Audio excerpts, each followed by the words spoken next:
J'ai le plaisir d'introduire cette deuxième table ronde sur la place des données dans l'animation de la concurrence. Jusqu'à présent, l'horaire a été parfaitement respecté et nous allons essayer de suivre la même règle. Et je vais commencer par, je dirais, s'aborder en ce sens que je ne vais pas parler très longtemps, puisque le sujet a déjà très largement été introduit par le président Lasserre et Étienne Pfister lorsqu'il a fait la présentation de l'étude.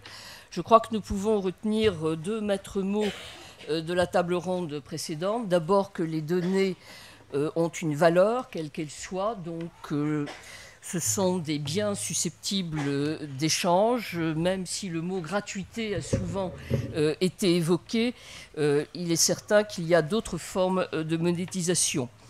Et dès lors que ces données sont des valeurs, elles intéressent bien sûr les entreprises, et cela va être l'objet donc de cette deuxième table ronde, de voir quels sont les avantages concurrentiels que peuvent procurer ces données et comment le droit de la concurrence peut les traiter. Alors pour répondre à ces questions, qui sont des questions difficiles, il est certain que nous n'épuiserons pas le sujet ce matin, mais ce n'est pas l'objet. L'objet, c'est au contraire de l'introduire et de poursuivre le débat. Nous avons une table ronde particulièrement riche avec trois représentants d'autorité. M. Boutarelli, le contrôleur européen de la protection des données. M. Ritter, qui est rapporteur à la Commission, à la DG Concurrence. M. Duberstein, du Bundeskartellamt. Et puis nous avons deux représentants d'entreprises, M. Pierre-Jean Bozo, directeur général de l'Union des annonceurs, et M. Fabien Millet, directeur des analyses économiques chez Google. Alors pour introduire le sujet, je vais me tourner d'abord vers M. Bozo, qui en tant qu'annonceur connaît particulièrement bien la valeur des données, qui va pouvoir nous présenter son point de vue sur les deux thèmes en fait qui sont sous-jacents dans la table ronde, les avantages concurrentiels liés aux données et le rôle du droit de la concurrence. Monsieur Bozo, vous avez la parole. Bonjour à toutes et à tous, merci de cette invitation. Je ne suis ni un expert juridique ni un expert économique, mais un simple chef d'entreprise. J'ai dirigé pendant 25 ans des médias bifaces et mon court passé de dirigeant d'entreprise m'a fait vivre la transition numérique. J'ai commencé comme éditeur de presse au milieu des années 90 pour devenir éditeur de contenu et très rapidement, avec le basculement du web 1.0 sur le web 2.0, je suis passé d'un statut de gestionnaire de contenu à un statut de gestionnaire de données. J'aurais été peut-être plus utile dans la première table ronde sur les modes d'exploitation et la valorisation des données. Et donc mon intervention sur cette seconde table ronde va consister à partager quelques réflexions sur ce que vivent ou ce que souhaitent les entreprises annonceurs que je représente. Je vais donc évoquer l'économie de la donnée à travers le prisme du marché de la publicité, même si les questions relatives à l'économie de la donnée sont bien plus vastes, puisque je ne traiterai quasiment pas des objets connectés. On l'a dit tout à l'heure, c'est l'or noir du XXIe siècle. Le Boston Consulting Group en 2012 parlait de 312 milliards de dollars. Quand on voit l'évolution en volumétrie des données qui ont été proposées tout à l'heure, on peut certainement approcher un triplement de cette valeur en ce début d'année 2016. Comment se positionnent les annonceurs dans cette économie de la donnée? Premièrement, premier élément de positionnement, les annonceurs, les entreprises annonceurs sont des clients et des utilisateurs du marché de la donnée. Ce ne sont pas des fournisseurs, ce ne sont pas des pourvoyeurs de données. Là aussi, la première table ronde l'a dégagé très clairement. Il y a des modèles bifaces, j'en ai dirigé moi-même pendant quelques années. Google et Facebook sont typiquement des entreprises bifaces. L'existence d'une face représente une valeur pour l'autre face. Ce modèle n'est pas propre au numérique. Il existait dans l'économie des médias. Il existe toujours dans la banque de détail. De nouveaux acteurs, par contre, sont apparus. Les courtiers de données, les data brokers, qui ont su saisir l'opportunité de ces modèles, servant d'intermédiaires à la valorisation d'informations issues d'analyses très précises sur des grandes masses de données. Les courtiers de données collectent, analysent, revendent leurs résultats à des sociétés, les nôtres, visant essentiellement des fins marketing.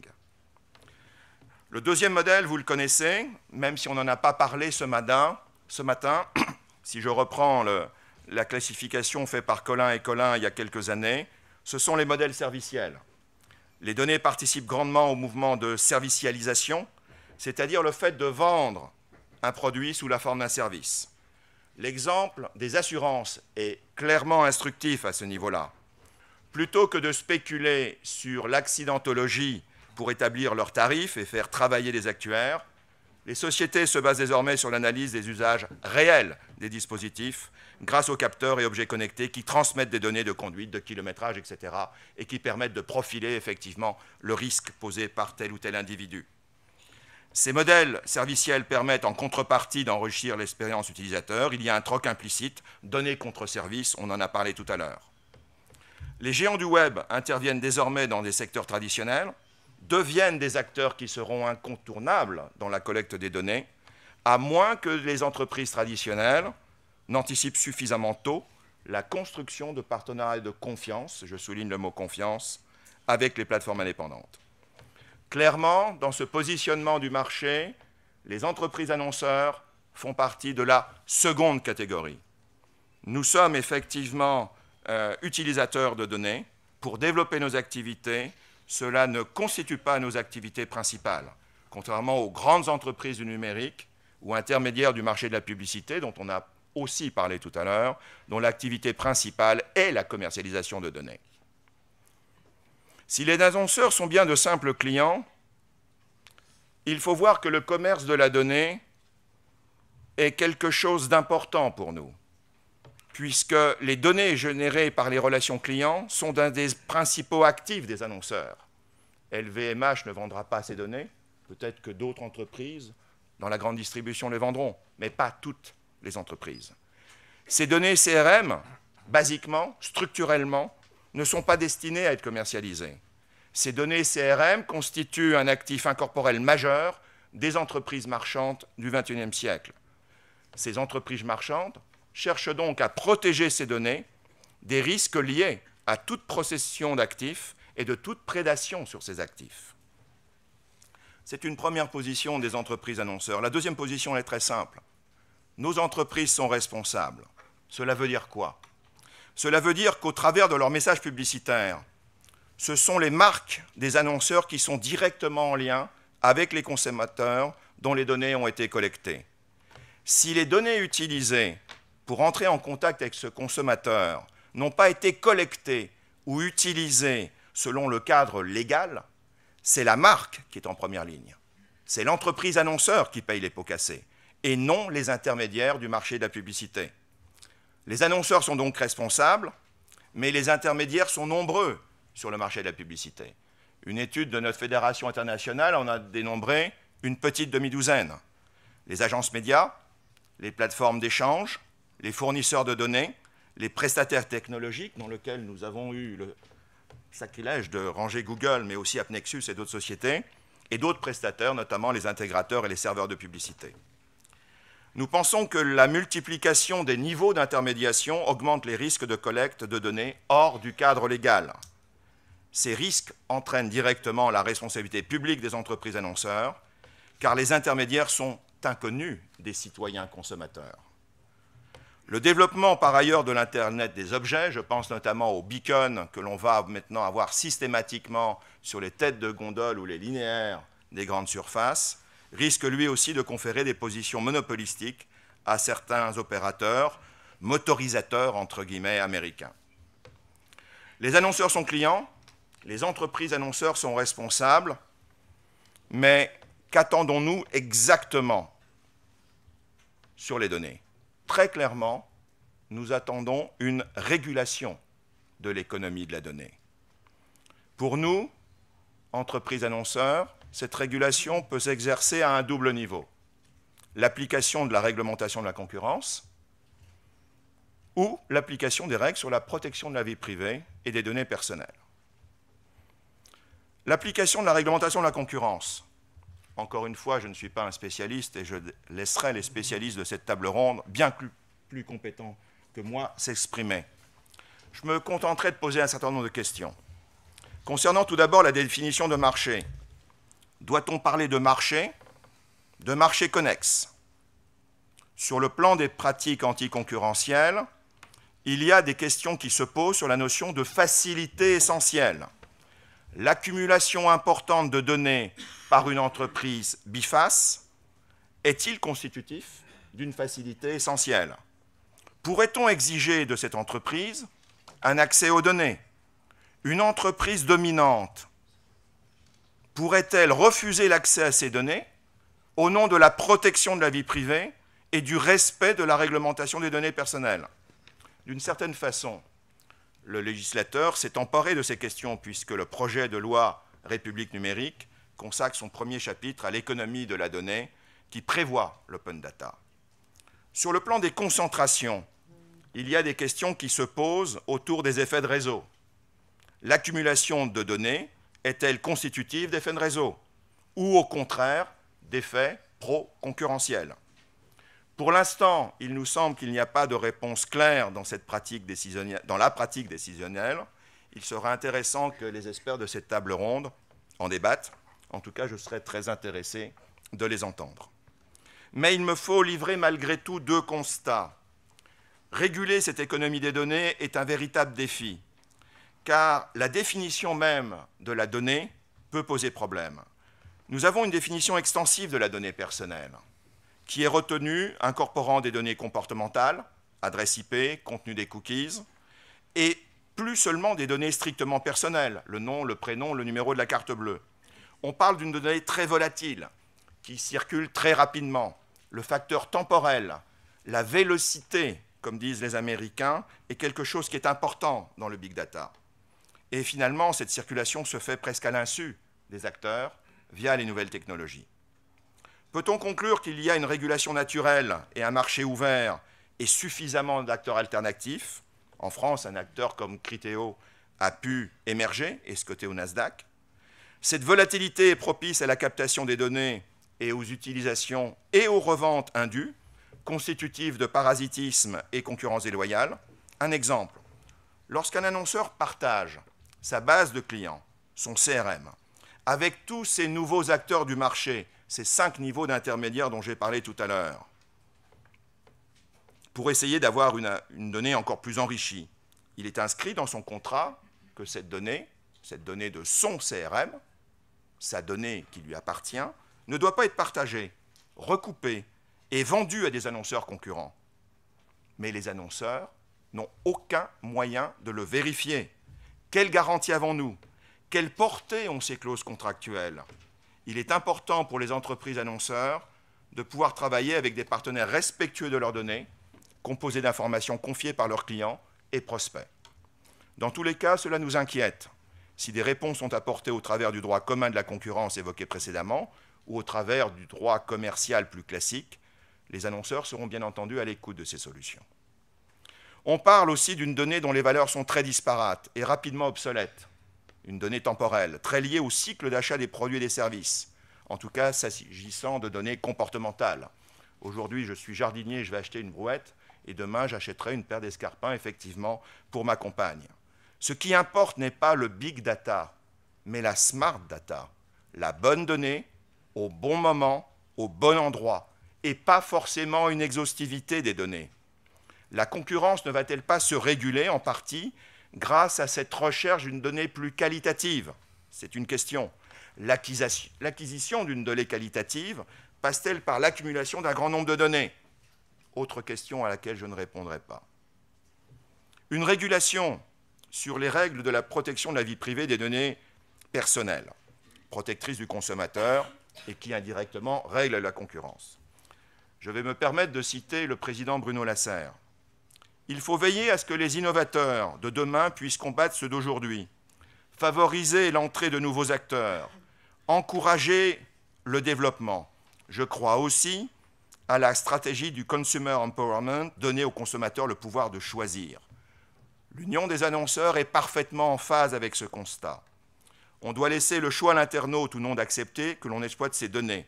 C'est la condition sine qua non du développement de la confiance indispensable entre l'entreprise et le citoyen consommateur. Les annonceurs qui utilisent les données au service de leur marque, activité, image, sont très attachés à ce qu'elles soient collectées et traitées dans le respect des droits et intérêts des citoyens, des consommateurs et donc de leurs clients. Premier exposé lorsque des difficultés apparaissent, nous sommes particulièrement sensibles à la préservation de l'équilibre entre liberté de communiquer et protection des données. Et nous avons à cœur d'être des acteurs de confiance. C'est en ce sens que nous œuvrons depuis plus de 20 ans. Nous avons participé à l'élaboration du cadre législatif et des règles de régulation professionnelle relatives à la collecte par les annonceurs d'informations et de données personnelles à des fins de mailing en 1993, d'e-mailing en 2005 ou encore de publicité ciblée en 2009. Demain, s'il y a plus de confiance insufflée chez les consommateurs, il y a des effets pro-concurrentiels et c'est tant mieux. Nos vœux ont été exaucés, peut-être un peu trop, car on sent que le projet de règlement européen, dont le contenu est maintenant connu et stabilisé, a été rédigé essentiellement pour appréhender les entreprises dont l'activité est le commerce de la donnée, et non les entreprises que je représente pour lesquelles la donnée est un moyen. Il faut voir la règle stricte adoptée dans le cadre du règlement européen sur la définition de la donnée. Mon sentiment, c'est que, comme nous ne parvenons pas à appréhender les enjeux concurrentiels, on cherche à réguler via la réglementation de la vie privée. Mais attention, il ne faut pas, sous prétexte de la peur de constitution de monopole dans l'économie de la donnée, empêcher que la donnée soit au service des entreprises qui en ont besoin pour toucher leurs clients et développer leur marché. Il faut laisser se développer la transformation digitale de l'économie. La nouvelle réglementation a un peu perdu l'un des grands principes qui guidait la philosophie de la loi de 1978 et crée les bonnes conditions de cette transformation digitale, le principe de proportionnalité. Ce principe vise à corréler le degré de contrainte pesant sur les entreprises avec la nature des données et la finalité du traitement. L'UDA est favorable à cette approche dite basée sur le risque, qui lie le niveau de consentement requis au caractère plus ou moins sensible des données collectées et du traitement effectué. Mais cette approche a peut-être été un peu sacrifiée par peur du big data et du développement de grands acteurs qui centralisent de nombreuses données. Un dernier message, et j'en terminerai là, à propos du cadre juridique sur les données personnelles. De la stabilité juridique, s'il vous plaît. C'est seulement dans un environnement normatif stable et prévisible que les entreprises peuvent prospérer. Les réflexions actuellement engagées font craindre aux entreprises l'introduction de changements majeurs, source d'insécurité et d'instabilité juridique. Les changements successifs et fréquents de réglementation sont un frein à l'innovation et à la croissance économique, et peut-être plus pour les acteurs plus petits, pour qui s'adapter en permanence représente un coût supplémentaire plus difficile à amortir. Nous sommes donc de simples clients sur un marché biface de plateformes qui se nourrissent de la donnée. Nous avons intérêt, entreprises annonceurs, à une régulation de l'économie de la donnée, parce que nous sommes en lien direct avec des prestataires du marché de la publicité qui possèdent un grand nombre de données, et c'est parce que nous sommes responsables aussi devant les consommateurs. Au-delà de cette régulation que nous souhaitons, l'autre manière d'entrer, entre guillemets, sur le marché pour nos adhérents, qui sont des entreprises issues des secteurs dits traditionnels, serait d'internaliser le traitement des données. Certaines entreprises annonceurs ont décidé de créer leur propre plateforme pour ne plus dépendre des grandes plateformes existantes, ces plateformes qui se sont servies par ailleurs de la donnée pour entrer sur le marché des entreprises traditionnelles. Pourront-elles réussir ? Ces expériences sont intéressantes à suivre. Elles se développent depuis 2013, aux États-Unis et en France, maintenant depuis 2014, pour vérifier l'existence de barrières à l'entrée et savoir si le libre jeu de la concurrence s'exerce. Allons-nous vers une désintermédiation du marché de la donnée ? C'est une question que nous pouvons nous poser. J'en terminerai là, je vous rassure. Merci beaucoup. Merci beaucoup, Monsieur Bozzo, pour cet exposé qui lance bien le débat. Vous êtes revenu sur un certain nombre de points qui avaient déjà été évoqués, notamment la problématique bien connue en droit de la concurrence de la délimitation des marchés, les manières d'appréhender le pouvoir des marchés, mais vous avez également introduit une donnée supplémentaire en parlant de la multiplication des niveaux d'intermédiation et des problèmes que cela pouvait poser aux autorités de concurrence. Mais je retiens également de votre propos que, tout en demandant une régulation des données, vous avez émis à un moment quelques doutes sur le rôle actuel des autorités de concurrence en ce domaine. Alors, je crois que la transition est toute faite pour céder la parole à M. Duberstein du Bundeskartellamt. Il y a beaucoup de raisons qui justifient sa présence ce matin. La première, bien sûr, c'est l'étude conjointe qui est menée avec l'autorité de la concurrence, mais également des affaires importantes qui ont été lancées récemment devant cette autorité. Mr. Duberstein, you have the floor. Thank you very much. Merci. Mesdames et messieurs, au début, je dois vous prier d'être un peu indulgent. Malheureusement, mes connaissances limitées du français ne me permettent pas vraiment de traiter notre sujet dans votre langue. C'est pourquoi il me faut malheureusement continuer en anglais, but I hope that doesn't cause too much trouble for you. So, if you follow the public debate about data and competition, one of the most discussed aspects, and it was mentioned here today also, is whether data can contribute to market power, access to data, control about data. And market power, of course, is highly interesting from the point of view of a competition enforcement official, since various restrictions on an undertaking's actions are on the table if it is found to have market power. And if data contributes to market power on a specific market, for example, those actions of an undertaking that might increase its access to data or that might decrease its competitors' access to data might have to be deemed anti-competitive. So a merger between two undertakings could be harmful if it results in something that we could call informally data concentration. But also conduct that does not qualify as a merger could restrict competition. Any form of exclusionary conduct comes to mind here. Refusal to access to data, it was mentioned, essential facility, are data an essential facility perhaps, exclusive contracts with data provider and the like. So where do data find their place in the analytical framework of market power assessment? Can we use established concepts to analyze their impact, and to what extent? Let's see what happens if we try. If we look at how data is used by business, we find at least two well-known situations. It was already mentioned today. On the one hand, data can be a product of undertakings. They can sell data, and the good old or bad old, just depending on your view on privacy, address broker business model is probably the classical example here. On the other hand, business can use data to further their proper business. They sell something else, and they use data to do it better in some way or another. So all in all, what we see here, especially in the second case, is data being used as an input factor. And as such, having access to data can provide an undertaking with a competitive advantage over those firms that don't have such access, or only to a much lesser extent. This way, data can amount to a barrier to entry. It can, it might, but when you have to assess a specific case, like it is the task of a competition official, the question you have to answer is always, to what extent does data contribute to market power in exactly this case, on the relevant markets in this case, and not in general? And you cannot answer this question without finding an answer to another one. How important is data for doing business on the relevant market or on the relevant markets? How important is it compared to all other success factors? Having good people working for you, doing good marketing, maybe also employing the right algorithms to process all this data. And the answer will be, of course, I know you will agree. The answer will be, of course, highly market specific.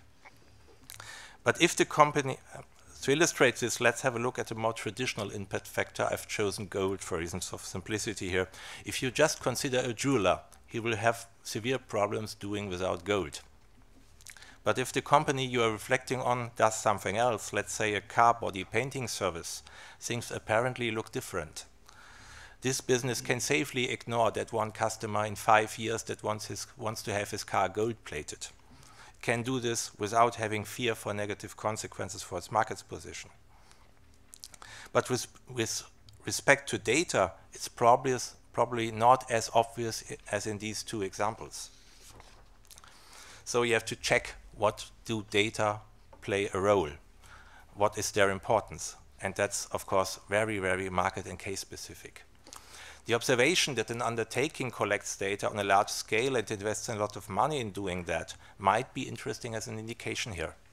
On average, undertakings do not spend a lot of money on things that are not important to them. But maybe also they collect data because they are important for them on one market, but they are also active on other markets where the importance of data is far less.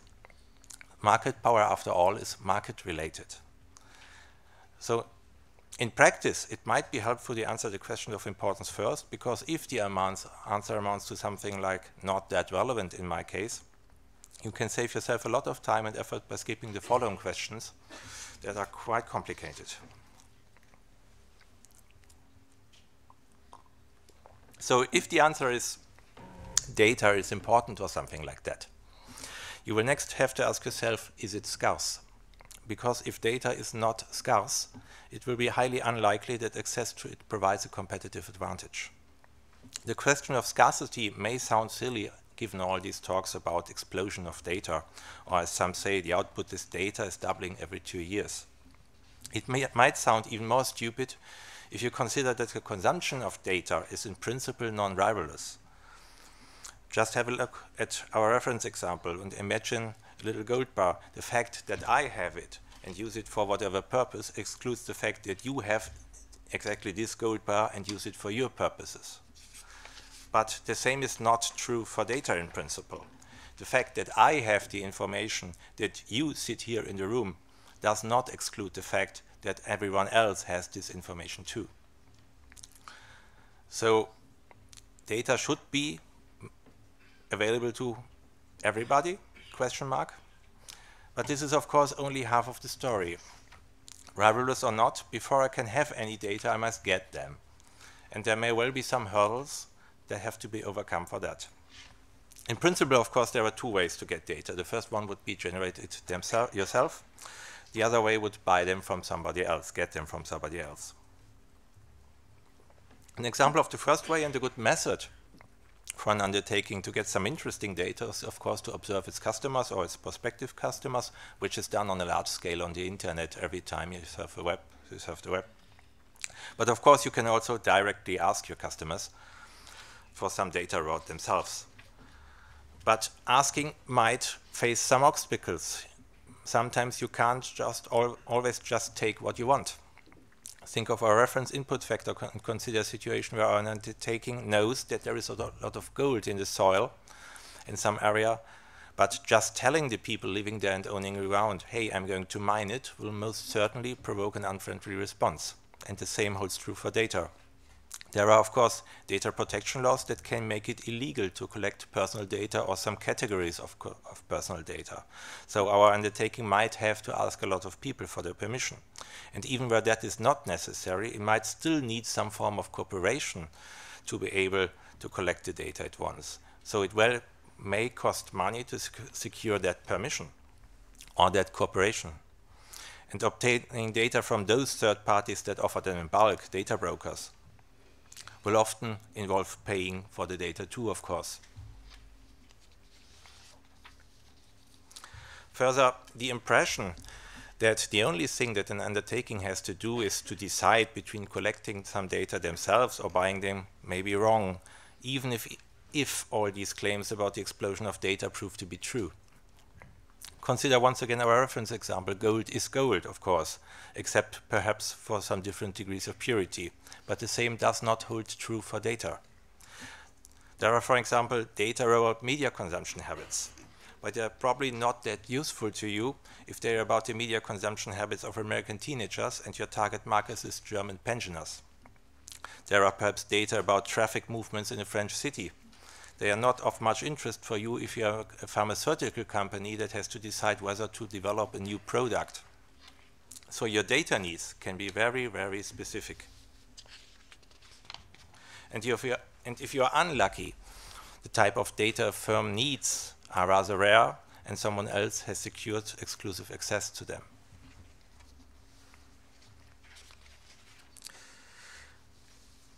But even if the data that an undertaking needs are in principle available, there might be another question. Can it get them in sufficient quality and quantity too?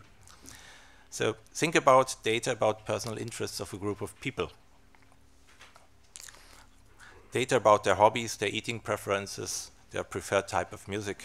One way to get this data would be to directly ask for them. Another way would be to try to infer them from their web surfing habits. Will one of these two ways provide more reliable data than the other? This is not easy to decide and may depend on the case too.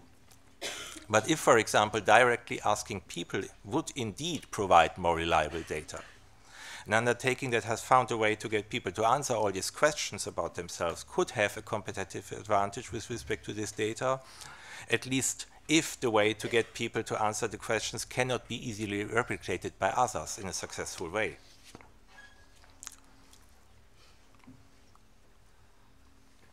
Another dimension is often called scope of data. It might be the case that the data about a person could be more useful the more different details these data comprise. Think, for example, of an undertaking that only knows a person's first name, surname, and address. For this undertaking, it might be difficult to conclude whether this person would be interested in buying a book on mountain climbing that undertaking has just published. But if our undertaking knows further details about this person's age, about the magazines this person reads, about his or her hobbies, it might make a far more educated guess about its chances to sell this book. So an undertaking that has access to greater scope of data than its competitors might also have a competitive advantage over them. The last dimension I want to mention is volume. It is often argued that the sheer size of the data set an undertaking controls give it an advantage over its competitors if they cannot match this size. My colleague Etienne Pfister mentioned it already this morning, and the questions that follow when you have to deal with statistical modeling and the like. So I will stop here. There are even more facets that would need to be considered in a specific case when trying to answer the question whether data contributes to a possible market power of an undertaking on a certain market. And so even if it should be true that large-scale data collection and processing will make our lives easier, this may not apply to the life of a competition enforcement official tasked with assessing market power. However, what we can see is that we can use at least part of our established analytical framework to make these assessments. Data are an input factor. They may, of course, exhibit a somewhat specific combination of properties, yes, but they're not a strange thing from another planet. And furthermore, what we can see is that each case will need a specific analysis. That is a market-specific assessment when we are talking about market power and the role data plays for market power. There are probably no general answers. Merci de votre attention.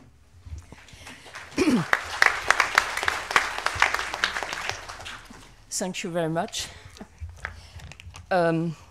Nous avons bien compris que, mais ça n'est pas une règle propre à ce secteur, que la délimitation des marchés pouvait s'avérer difficile, compte tenu de la variété des données, certaines étant plus faciles à obtenir, d'autres étant au contraire très rares. Alors, il y a le nom d'une entreprise qui a été fréquemment prononcé ce matin, qu'on associe toujours au big data, c'est Google. Et donc, je me tourne naturellement vers Fabien Millet pour qu'il réagisse aux propos qu'il vient d'entendre et nous fasse ses commentaires sur l'ensemble du sujet. Merci beaucoup Laurence. Je suis ravi d'être ici parmi vous aujourd'hui. Ravi aussi de voir que l'autorité de la concurrence continue d'être à la pointe de la réflexion sur les grands sujets. Et j'aimerais donc également partager quelques réflexions avec vous sur le thème qui nous préoccupe aujourd'hui. Alors, en premier lieu, quand je regarde la composition de la salle aujourd'hui, je vois qu'il y a toute une variété d'acteurs, juristes, économistes, régulateurs, etc. Donc, on vient de nombreux domaines. Mais quelque part, j'ai envie de dire, où sont les ingénieurs? Où sont les spécialistes du machine learning? Parce qu'au fond de l'affaire, quand il y a des questions très techniques qui se posent quand on essaie de réfléchir à l'impact des données sur le jeu concurrentiel. Je vais essayer d'en souligner certains points de ma perspective d'économiste. Alors quelque chose qu'on entend beaucoup, qu'on a aussi entendu ce matin, c'est qu'il y aurait une sorte d'inévitabilité dans le monde des données. C'est-à-dire avoir plus de données, ça aide. Donc c'est ceux qui en ont le plus qui vont inéluctablement gagner la course. Alors c'est un raisonnement séduisant, mais hélas, je dois dire que c'est un raisonnement aussi trompeur. Parce que il y a... Bon, je compare ça à l'équivalent de la loi de la gravité dans le domaine des données, et c'est ce qu'on appelle l'existence de retours décroissants dans l'accumulation des données. L'intuition est simple, c'est-à-dire le dernier point de données que j'ai collecté n'a tout simplement pas la même valeur ajoutée que le tout premier point de données collecté au moment où je ne savais rien sur le problème. Et je vous donne un exemple simple. Imaginez qu'on essaie de prédire le résultat, c'est dans l'air du temps, d'une élection présidentielle, et qu'on a un échantillon de, mettons, 1000 personnes. Alors vous allez avoir une marge d'erreur là-dessus de plus ou moins 3% sur votre estimation. Imaginez maintenant que vous augmentez votre échantillon et que vous avez maintenant 10 000 personnes. Votre marge d'erreur, cette fois-ci, va être de plus ou moins 1%. Donc vous avez affiné votre précision. Mais remarquez que votre base de données est maintenant 10 fois plus grande, mais que vous n'avez divisé votre marge d'erreur que par 3. Et c'est là le résultat des retours décroissants sur l'accumulation des données. Et c'est bien la raison pour laquelle, chez Google, quand nous lançons des expériences pour améliorer nos résultats de recherche, et vous savez que nous sommes fameusement friands de lancer des expériences, eh bien nous utilisons rarement plus de 1% de nos recherches sur une expérience, parce que tout simplement, on n'a pas besoin de plus de données que ça. Un autre facteur qui est important, qu'il faut tenir en compte, c'est le fait que en fait, les données ont une date de péremption. Parce que je peux vous dire très clairement que les clics sur les résultats de recherche d'il y a, mettons, 3 ans, ont très très peu d'utilité, ou une utilité basiquement zéro aujourd'hui, parce que le web a bien trop changé, les intérêts des utilisateurs ont beaucoup trop changé, et donc bon, c'est essentiellement à la poubelle. Et donc si vous associez ces deux facteurs, le fait que vous ne pouvez pas collecter des données ad infinitum, et que quand vous les collectez, vous les accumulez, eh bien, il y a des retours décroissants, ça a un impact fondamental sur la concurrence. Et c'est bien la raison pour laquelle un acteur comme Google en 1998, quand nous avions 0 données, c'est la raison pour laquelle nous avons pu sortir de notre garage face aux Lycos, AltaVista et autres Yahoo qui, eux, avaient des montagnes de données à l'époque. Mais l'exemple, Google n'est pas unique. Pensez à Netflix qui a pu lancer un business model phénoménal face aux studios de Hollywood qui avaient des piles de données. Spotify par rapport aux maisons de disques, ou Uber par rapport à l'industrie des taxis. Tous ces gens avaient des montagnes de données qu'ils n'utilisaient pas de la même manière, évidemment. Alors j'en passe à une deuxième réflexion par rapport à ce que j'ai entendu ce matin, et c'est l'amalgame que je remarque, on fait souvent, et là je parle avec ma casquette toujours d'économiste, donc pas du tout, ce n'est pas une remarque juridique, mais j'ai l'impression qu'on fait souvent un amalgame entre données personnelles et données tout court. Et on a l'impression que dans le numérique, tout est personnel. Moi, en tant qu'économiste, je regarde ce qui se passe dans l'activité moteur de recherche de Google, et je peux vous dire qu'il y a finalement très peu de personnalisation, que ce soit dans les résultats de recherche non payants dits organiques ou dans les publicités liées aux recherches. Et la raison pour cela est simple, c'est finalement que la recherche de l'utilisateur est finalement un signal qui est déjà en lui-même très puissant. C'est-à-dire que quand quelqu'un vient nous voir et dit je veux acheter un xylophone par exemple, ça importe relativement peu de savoir qui c'est précisément. C'est un signal qui est très clair, donc nous ne devons pas faire des devinettes par rapport à des aspects démographiques, ou tiens, il a visité tel site, etc. Donc au niveau des recherches, c'est assez clair. Il y a évidemment ailleurs dans le monde de la publicité, donc par exemple le retargeting, l'aspect personnel est beaucoup plus important.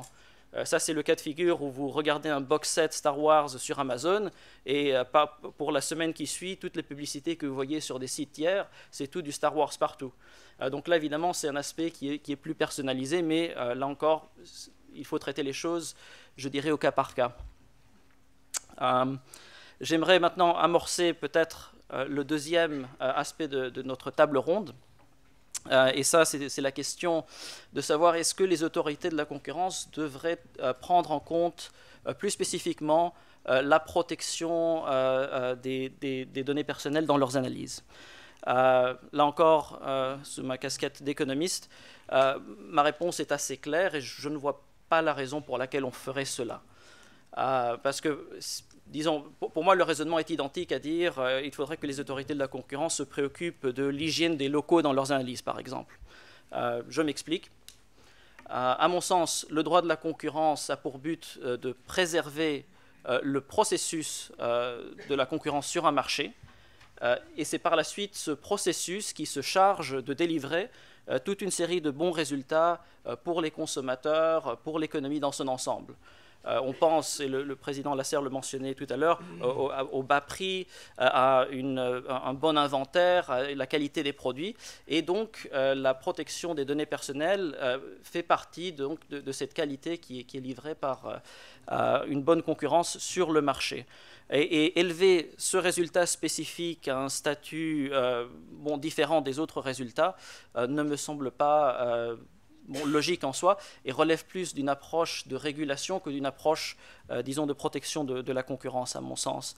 Et si on trouve qu'il y a des problèmes ou des lacunes dans la protection des données personnelles, moi, personnellement, je renforcerais plus le droit spécifique que de faire un mélange des genres.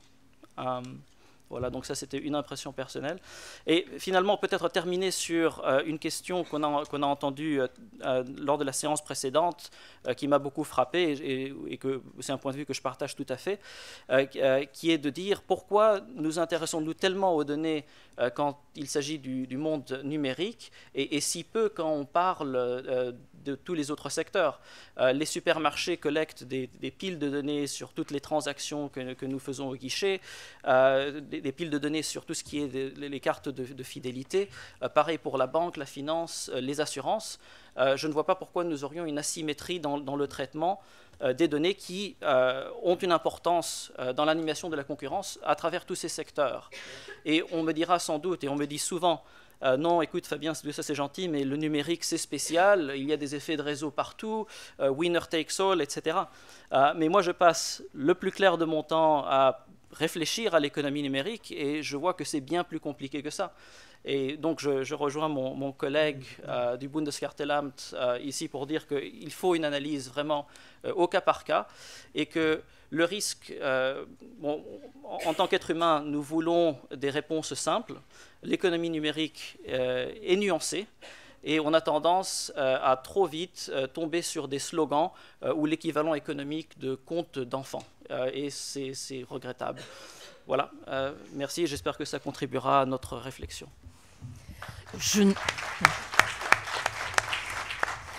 Je n'en doute pas, d'autant que vous avez déjà eu partiellement une objection à votre conclusion lorsque l'on a mentionné que dans le secteur des banques, par exemple, la concurrence était vive et que ce n'était peut-être pas le cas pour certains acteurs du numérique qui avaient un fort pouvoir de marché. Mais je ne vais pas aller plus loin dans la réponse et je vais céder la parole tout de suite à Cyril Ritter qui, en tant que membre de la DG Concurrence, aura des observations plus pertinentes à faire, je n'en doute pas. Espérons. Je vais essayer. Merci Laurence, merci pour l'invitation également. Mes propos aujourd'hui n'engagent que moi, donc je m'exprime uniquement dans ma capacité personnelle, mais inévitablement je vais parler de la DG Concurrence, à commencer par ceci. La DG Concurrence et la Commission européenne dans son ensemble, y compris tous les commissaires, suivent évidemment avec beaucoup d'intérêt ce débat sur les données et le débat spécifique sur l'interaction entre données et concurrence. Et on voit également que la DG Concurrence et la Commission sont même un acteur du débat. On le voit grâce notamment au discours de la commissaire Vestager récemment à Munich en janvier sur le sujet. On le voit également grâce aux décisions de concentration, jusqu'à présent principalement des décisions de concentration qu'on a vues dans la présentation de M. Pfister ce matin. Il y a plusieurs décisions de concentration de la DG Concurrence qui portent sur l'aspect données et concentration. Et enfin, on voit le rôle de la DG Concurrence comme acteur de ce débat dans nos contacts, j'espère, utiles avec l'autorité française, avec l'autorité allemande, et également avec le contrôleur européen de la protection des données. Et donc, naturellement, ce débat m'amène à proposer quelques observations aujourd'hui, je dirais en deux parties. Une première partie sur ce qu'on pourrait appeler le cadre ou la méthode générale, et une deuxième partie plus sur le fond, avec quelques observations sur l'interaction entre concurrence et données personnelles. Donc sur la première partie, sur le cadre général, je voudrais vraiment apporter ou essayer d'apporter un message d'humilité, de modération et surtout de clarté. C'est un domaine, ce domaine de l'interaction entre données et concurrence, c'est un domaine relativement nouveau, un domaine à évolution rapide et surtout un domaine où on voit une grande variété dans les types de données et une grande variété dans les situations de marché qui se présentent face aux régulateurs et face aux entreprises. Et donc tout ce débat ne repose pas sur une grande quantité d'affaires jusqu'à présent, et donc on pourrait supposer qu'il faille éviter les affirmations peut-être trop générales, trop rapides, trop extrêmes, trop polarisantes. Au contraire, tout cela appelle, à mon avis, à beaucoup de prudence. Le deuxième point, c'est sur l'évitement des amalgames. Quand on prend des mesures un petit peu dans tous les sens, sans avoir préalablement précisé le problème ou l'étendue du problème, en général on n'arrive à rien, ou on n'arrive à rien de bon. Et donc c'est important ici dans ce débat de séparer les différents problèmes. On peut parler de prix personnalisé. C'était d'ailleurs, je fais encore une référence à la présentation de M. Pfister ce matin, il y avait plusieurs ovales avec différentes problématiques, et il s'agit de séparer les différentes ovales, les différentes problématiques. On peut parler de prix personnalisé, ce qui a un rapport avec la concurrence. On peut parler d'exclusion, on peut parler d'exploitation, on peut parler de profiling, on peut parler aussi de hacking, on en a parlé ce matin. Mais donc il y a des problématiques, disons, purement de droit des données personnelles, et d'autres problématiques qui se rapprochent plus du droit de la concurrence, ou qui sont plus facilement adaptables au cadre d'analyse du droit de la concurrence. Donc c'est important de faire la séparation entre les différents problèmes.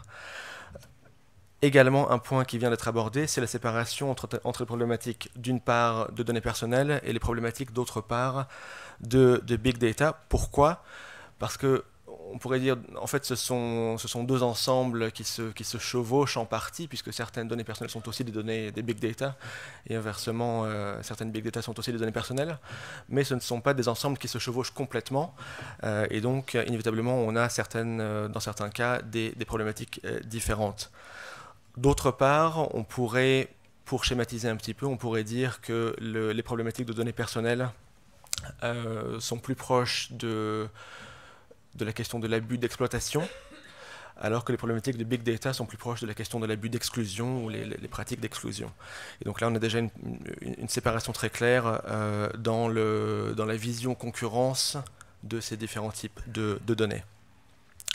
Dernier point dans le registre de la prudence, c'est l'importance d'avoir à l'esprit aussi bien les problèmes que les bénéfices ou les efficiences qui reviennent aux consommateurs.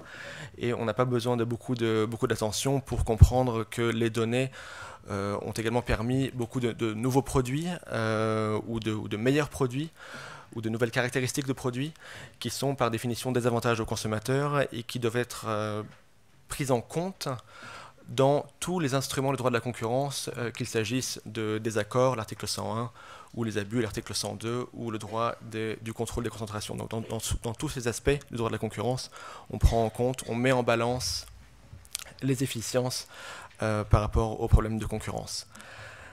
C'était ma première partie. Maintenant, la deuxième partie sur le fond, et là je vais principalement m'attarder sur l'interaction entre concurrence et données personnelles. La principale question qui vient à l'esprit lorsqu'on parle de données personnelles, c'est un petit peu, je dirais, l'analogie avec les prix excessifs, puisque les données personnelles sont souvent vues du point de vue de l'abus d'exploitation. Et l'abus d'exploitation le plus courant, c'est les prix excessifs. Il y a quelques très rares affaires de début d'exploitation par des termes et conditions, des conditions générales abusives, mais c'est beaucoup plus rare. Et donc, ça mène nécessairement à se poser la question de l'analogie entre données et prix. On en a parlé ce matin, évidemment, dans l'abstrait plutôt, pour, je pense, tout le monde, pour moi et pour vous et pour beaucoup d'entre nous, on voit tout à fait l'analogie entre données et prix. On échange des données contre le service superficiellement gratuit. On a un moteur de recherche où on a des emails gratuits en échange pour ces données, et donc on pourrait voir ça comme un prix. L'analogie ne fonctionne pas complètement, c'est comme l'analogie entre données et pétrole, ça ne fonctionne pas complètement, mais évidemment, dès qu'on fait une analogie, il y a toujours quelqu'un qui dit « Ah non, ça ne fonctionne pas complètement ». La vie privée, d'abord, la vie privée et la protection des données personnelles ne sont pas une valeur, disons, aussi universellement partagée que les prix bas. Tout le monde aime les prix bas. J'ai l'impression un peu de réciter un slogan publicitaire de Carrefour ou de Casino. Tout le monde aime les prix bas, sauf les snobs. Mais inversement, la vie privée et la protection des données personnelles ne sont pas une valeur aussi universellement partagée. On peut voir certainement des différences selon les groupes d'âge, selon les pays, selon les pratiques, selon les services qu'on reçoit en retour. Beaucoup de gens préfèrent beaucoup de protection des données personnelles et d'autres sont un petit peu moins inquiets sur ce sujet. Et donc on voit que la vie privée n'est pas une valeur très largement partagée selon les différents groupes de la société. Le deuxième point que je ferai sur l'analogie entre données personnelles et prix, c'est que lorsqu'il s'agit d'un site internet, en général, on peut agir sur les paramètres de sécurité du site, sur les paramètres d'accès aux données personnelles, ce qui n'est pas le cas nécessairement quand on achète un produit tangible, lorsqu'on achète un paquet d'œufs, il y a 6 œufs ou il y a 6 bouteilles de lait, alors que quand on est sur un site, on peut aller dans une page pour prendre un petit peu de contrôle des paramètres de sécurité. Je dis un petit peu parce que je n'achète pas complètement ça, et surtout il faut distinguer les paramètres de sécurité qui agissent sur les données personnelles visibles aux autres utilisateurs et les paramètres de sécurité qui portent sur l'accès de l'entreprise à vos données. Ce sont deux types différents de paramètres de sécurité. Et typiquement, on a beaucoup plus d'accès aux paramètres de sécurité pour contrôler ce que les autres voient, mais on a souvent moins d'accès pour contrôler ce que l'entreprise voit, ce que Facebook ou Google voit. Dernier point sur les données et les prix. Pour parvenir ou pour constater un abus d'exploitation, il faut évidemment se demander quel est le seuil nécessaire pour constater l'extraction excessive, disons, de données.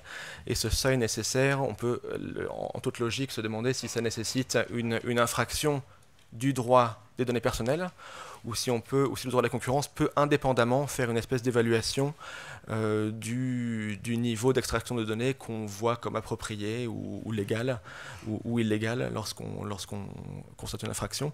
Et ça, c'est par définition très difficile. Sur ce point d'ailleurs, il y a de la jurisprudence de la Cour européenne de justice dans 2 arrêts.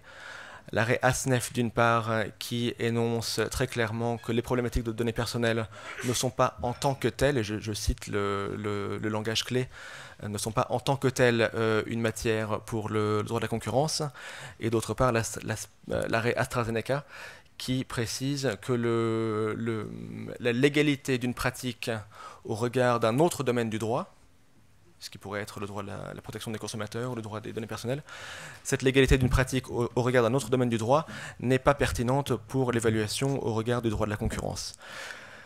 On peut également, dans cette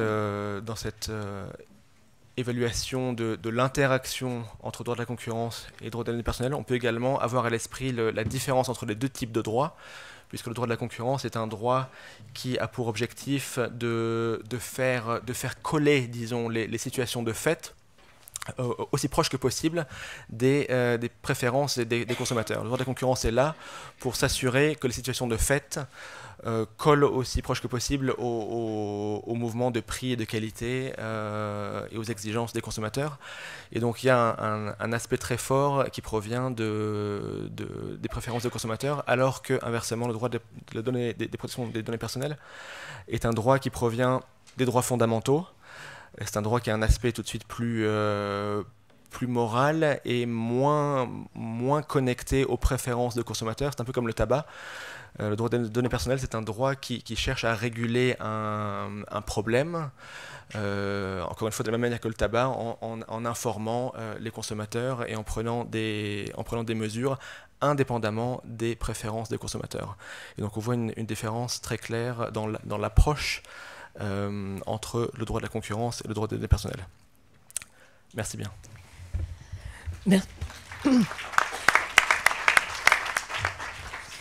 Merci beaucoup. Vous avez soulevé beaucoup de points dans vos propos sur lesquels nous reviendrons, je l'espère, au travers des questions. Mais comme vous avez terminé sur les différences entre la protection des données personnelles et le droit de la concurrence, il est légitime de donner la parole au contrôleur européen. Donc, vous avez la parole, Monsieur Buttarelli, pour nous exposer votre point de vue. Bonjour à tous et merci beaucoup à l'autorité de la concurrence française pour votre invitation. Je suis heureux d'être ici aujourd'hui avec vous. Comme contrôleur européen de la protection des données, j'utilise votre langue dans le travail. Je l'aime. C'est plus facile pour les Italiens, mais pour une question de précision, Président Lasserre, de rapidité, ce n'est pas une question de monopolisme de l'anglais dans les méthodes de travail au niveau européen. Permettez-moi de vous parler en anglais. Je serai le deuxième singer after Holger Debestein. To say why I'm here.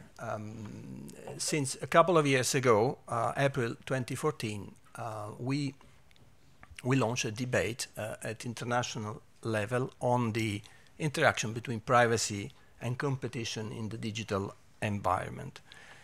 And let's go back to 2 years ago to say, with a very candid language, I can speak on behalf of the institution, and therefore I can say, at that time, we had the perception that the European Commission was not 100% convinced about our arguments.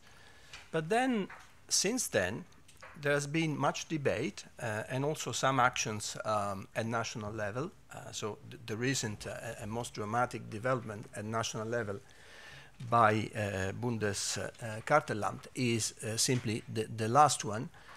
And therefore, I've been positively surprised to see that yesterday Commissioner Vestager has welcomed the initiative by the German authority by saying that it's very interesting, that they are exploring new territories, and the interplay between privacy and data protection is something where we should be more active.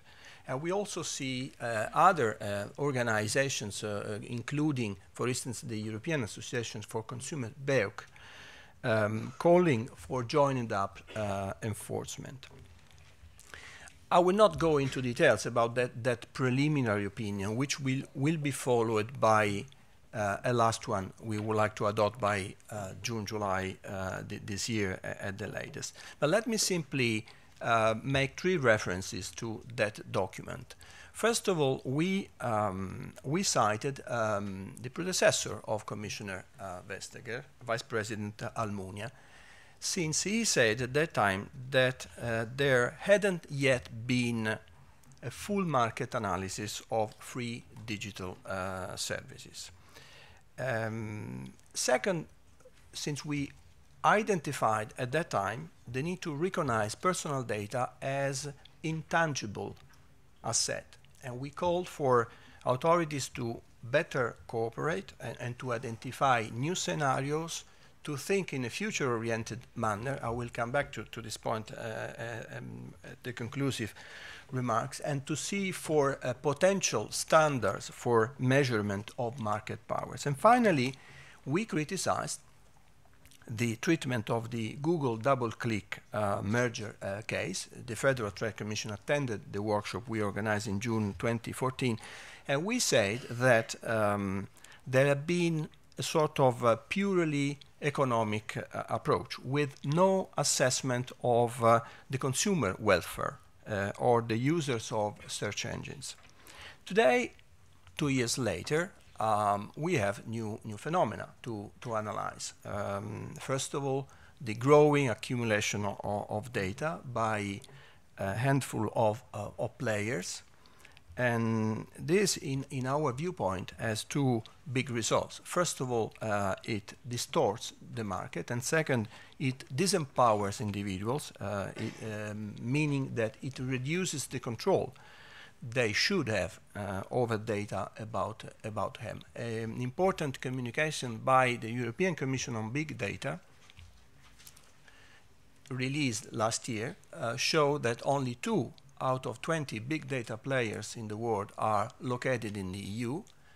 And against this trend, we are now going to publish by June, July this year, the new regulation on the protection of personal data, which will replace the large majority of existing data protection laws in the 28 member states. So that the competent authorities on competition will have to deal with largely one piece of law. But I'm not here to speak about legal provisions. So question is for us how the European Union can enable alternative non-privacy invasive business models to penetrate the market. And I see 5 big trends to consider. The first one was perfectly highlighted in particular the first slide used this morning by Etienne Pfister, meaning the extraordinary explosion of data. More created in the last 2 years and then has ever existed. And therefore, in the coming year, there will be close to 20 up to 30 billion connected devices, the Internet of Things, and that's a new scenario we should consider. Second, Internet services have often created the myth that privacy controls means you see or you don't see certain ads, but this is almost impossible to be anonymous in the internet, and therefore internet companies typically require full transparency of the user, but they don't do the same about themselves, and that's a second trend to consider. Third, what about the data in the modern economy? Data protection as a sectoral approach was conceived when data was ancillary to main business, for instance, to keep a record of customers. But now personal data is becoming hugely important, essential to all business and governments, bank insurance included, of course, but we have to consider the potential role of giants in the world. And therefore this has an impact on the individual, on social welfare, and also, let me say, on our dignity. If you see via my website, you will see the one of the European Data Protection Supervisor. You will see we have adopted an opinion on the ethical dimension. We think that we are approaching an invisible revolution, the big data one, and after, what happened in the 18th century, in the middle of the third industrial revolution, we should consider what it means to be ubiquitous computing 24 hours per day, even when we sleep. The solution is not to slow down innovation, but to put the individual as a center of gravity. What it means to be respected when you have to administer your entire life via tablets, computers, and smartphones. So the fourth trend I would like to share with you is the ongoing concentration in the market for internet services. So the tech giants. This is a dynamic environment. I've been very, very positively surprised about the spring atmosphere I found in September in the Silicon Valley. But at the same time, I noted that a growing number of startups fail to enter into the market because of the predominant business model, which is oriented to maximize as much as possible the accumulation, the use of personal information. And the fifth trend is, as showed by Eurobarometer in the EU, but also other researches in the world, such as, for instance, the US Pew research, is the lack of trust in online services, and this is a basis for all of us. So this is why we would like to, complete the debate by adopting a new opinion by, as said, mid this year, and we would like to consider all this issue in a future-oriented approach. We all know that today the richest companies in the world are those performing as core business activities processing operation of personal data, and this is not a neutral consideration. And therefore, we would like to see, and this is relevant for competition authorities, to which extent in the future data protection breaches, not only in terms of security, but any non-compliance approach against data protection principle can be considered by competition authority. And we have to approach this debate by considering the new scope of application of the new European law on data protection, since much better than now, we will apply these provisions to everybody in the world offering goods and services to people in the EU, not necessarily EU citizens. And second, everybody in the world remotely monitoring our behavior. It means a large variety of activities. Today's newspapers are full of comments concerning the privacy shield, the umbrella agreement. Of course, this is essential for small and medium enterprises transferring data from the EU to the US. But as soon as the regulation will not only enter into force, but will be fully applicable, there is a window for full implementation, an interim period for no more than 2 years. We will apply all data protection principles highlighted by Edouard Geoffrey to the entirety of processing operations, including a passive processing operation where you simply retain information. So we would like to consider all these issues by also highlighting that as a result of the Lisbon Treaty, we now protect individuals in the EU as individuals, not only because they are users, consumers, or subscribers. And that's essential. And in my view, even the debate, very interesting, of today on free of charge services versus others is essential, but is relevant, but not essential, since we will apply in any event these principles even against two phases activities and so forth and so on.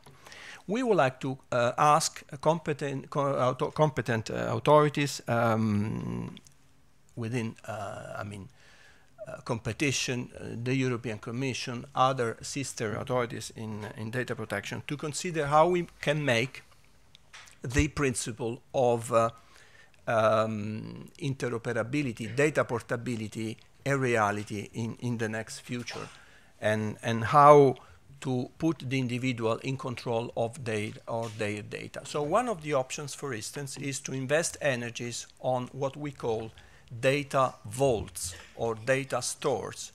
So personal cloud computing boxes where the individuals can better store their information and then allow different players with the ability to unplug at the right moment without adverse consequences the kind of data relating to them, and this is an investment we would like to make. In my country of origin, there is a a testimonial, very famous on for youngsters, and is now present on all media for a campaign concerning the first telecom provider in Italy. And he is describing the beauty of new technologies. And one of the key sentences, the conclusive one of the advertisement, is technologies are evolving so fastly that they allow us not to choose anymore. They will choose for us. Isn't it so beautiful?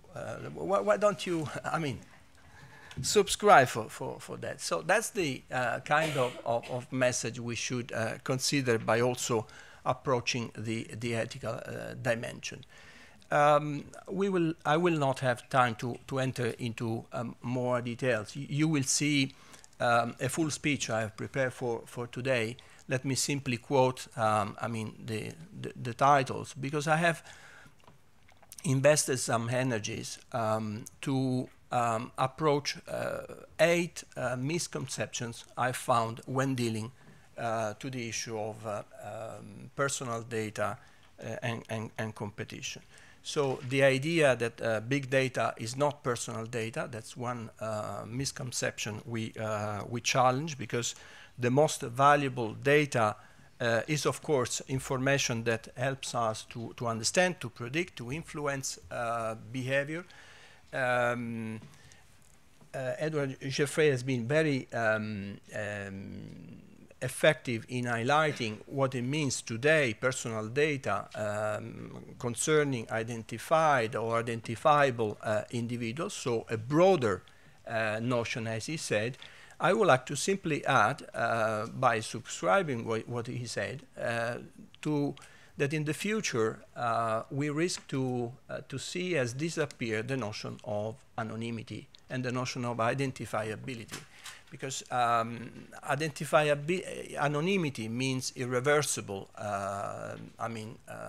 lack of ability to identify you. And we will be growingly re-identifiable. It will be easily possible to single out you, even though they will not know your name.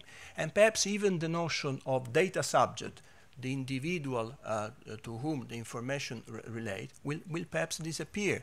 We will be classified into different clusters, and perhaps we will be co-data subject. It will be increasingly difficult to isolate who is controlling what. So today we have an antitrust case concerning specific companies, but because of big data, it will be increasingly difficult to identify who is doing what and where and for which purposes.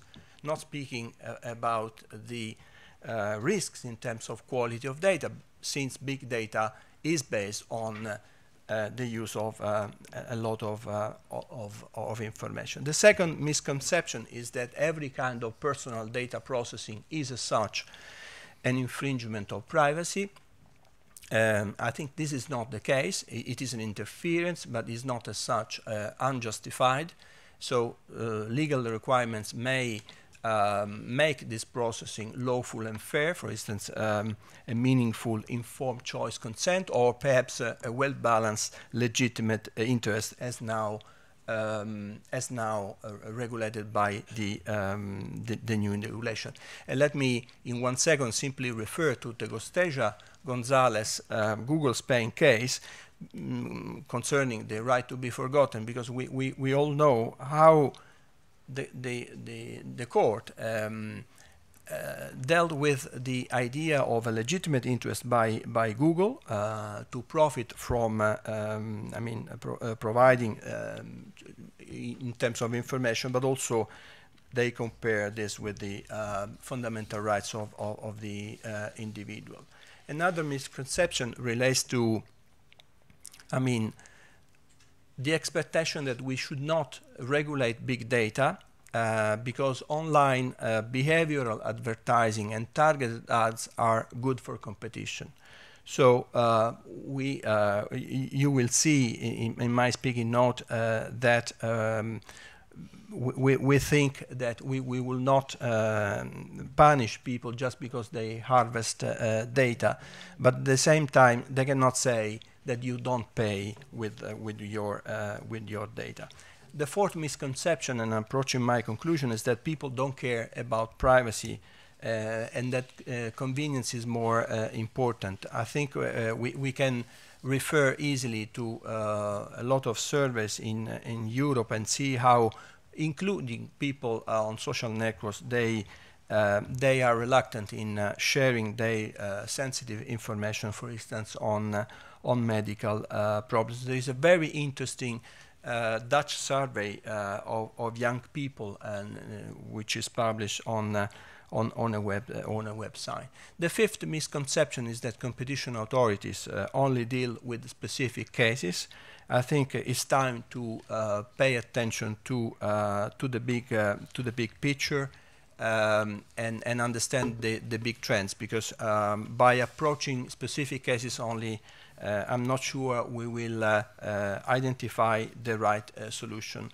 The sixth misconception is that people don't pay with their data, and perhaps the currency may be not the perfect analogy, but the question is, what is the transaction then? And of course, this is not like, TV or newspaper, magazine advertising, where you watch and read in the privacy of your living room, because your activity online is always monitored. When you watch, when you search for, when you sleep, as said. The seventh and last but one misconception is that data protection and competition law are separate areas. Yes, they are separate, but they should not be, in silos. I think we should work better together. And finally, the idea that competition authorities are not able or interested or legitimated to do data analysis. I think that by simply referring to the new right to portability in the new regulation, we need competition authorities to enforce that right. And the interesting cases mentioned by Cyril Ritter, of course, are there, but I'm sure that against a new case, because of the regulation, the Court of Justice may conclude differently. So my conclusion relates to the interesting challenges we have to deal, and therefore the message should only be that the authorities should better talk to each other, should better understand from each other. Technologies are evolving in a way which is unpredictable even for their designers. We are preparing an entirely different kind of society. Competition is part of the process, but can play an important role, and this is why it is essential to continue today's debate.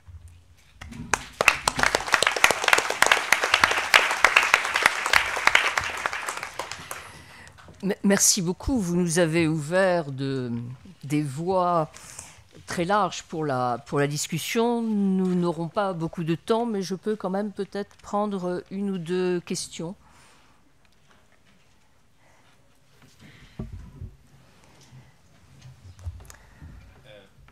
Monsieur Dahan.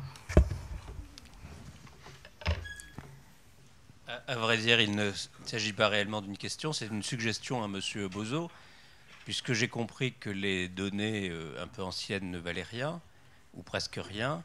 Est-ce que vous ne pourriez pas demander aux fournisseurs de Big Data de vous donner un accès gratuit à toutes les données qui ont plus d'1 an? Excellente suggestion, je la note.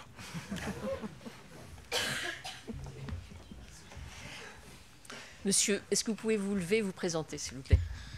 Jean-Jérôme Young, donc je suis de la DGCCRF, du Service national des enquêtes.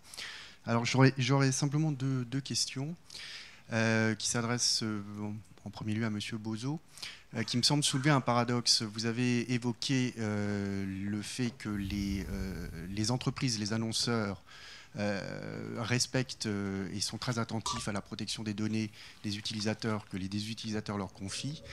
Et par ailleurs, que vous êtes très préoccupé par le fait que ces mêmes données que vous vendez ou qui peuvent être vendues à d'autres opérateurs ne sont pas payés au même prix. Alors ma question est, est-ce qu'il n'y a pas là un paradoxe et qui pose la question de la propriété de la donnée? Qui est le propriétaire de la donnée? Est-ce le consommateur, est-ce l'utilisateur ou est-ce l'intermédiaire?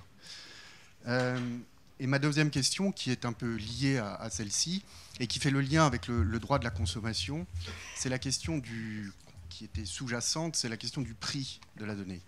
Effectivement, la question est de savoir est-ce qu'une donnée est l'équivalent d'un prix et vaut la contrepartie de l'utilisation du service. Et dans ce cas-là, et c'est des réflexions qui sont menées aussi en termes de droit de la consommation par les autorités en charge de la consommation au niveau européen, si on assimile la donnée à un prix, ça entraîne toute une série d'obligations, aussi bien en droit de la consommation, puisqu'il y a des obligations à ce moment-là de publicité et d'information, mais qui font le lien également avec le droit de la concurrence et le droit de la protection des données. Et j'aurais voulu avoir quelques précisions sur votre avis là-dessus. Merci, monsieur. Ce sera la dernière question. Monsieur Bozo, si vous pouviez répondre en 30 secondes, s'il vous plaît, pour laisser... Très bien. Je vais répondre même en 20 secondes. Non, très simplement, oui, nous essayons de respecter, bien entendu, l'intégrité et la sécurité des données des consommateurs auprès desquels nous collectons effectivement des éléments. Ce sont des engagements que nous avons pris et que nos entreprises ont pris, notamment vis-à-vis de la CNIL. Par contre, compte tenu de la multiplication des niveaux d'intermédiaires sur le marché que j'ai décrit tout à l'heure, auxquels, par contre, je tiens à le préciser, nous ne vendons pas nos données. Nous fournissons des données first party, pour reprendre cet anglicisme anglo-saxon, de façon à pouvoir croiser des données qu'ils ont par des brokers, des courtiers de données, qu'ils ont en récupérant, en aspirant, diraient certains, des données médias, pour essayer de mieux cibler, effectivement, nous utilisons des fins marketing, les consommateurs que nous voulons avoir. Et au niveau de l'échange de ces données, nous n'avons, que ce soit par des clauses contractuelles dont j'ai parlé tout à l'heure, que ce soit par des systèmes technologiques dont nous n'avons pas, je suis d'accord avec mon collègue de Google, parlé ce matin, notamment le niveau d'anonymisation des données par des phénomènes de dégradation des champs d'index, c'est que nous n'avons aucune sécurité de là où vont nos données une fois qu'elles ont été envoyées à ces 5 niveaux d'intermédiaires. C'est là-dessus, effectivement, que nous avons quelques doutes et quelques soucis. J'en resterai là compte tenu des 20 secondes qui me sont imparties. Merci. Merci beaucoup. Il me reste à vous remercier et remercier tous les intervenants pour leur rapport à la discussion. Merci beaucoup.